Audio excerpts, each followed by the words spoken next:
How to log in to Exodus wallet. So if you want to log in to Exodus wallet, then first of all you can open up a browser, any browser that you're comfortable with, and I'm here with Chrome browser. You can simply go for the search bar and search for Exodus login,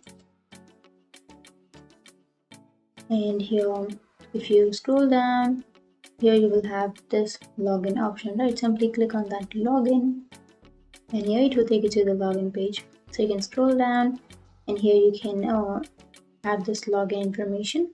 So if you want to log into your account, then on the first blank you have to enter your email address, and after entering your email address you have to enter your password.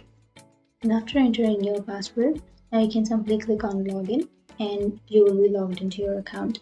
But if you have not created your account, then you can go for register here, and then you can register to your account or sign up your account.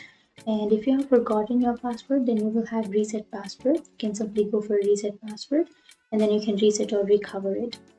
So if you remember your password, then simply enter it and then click on login.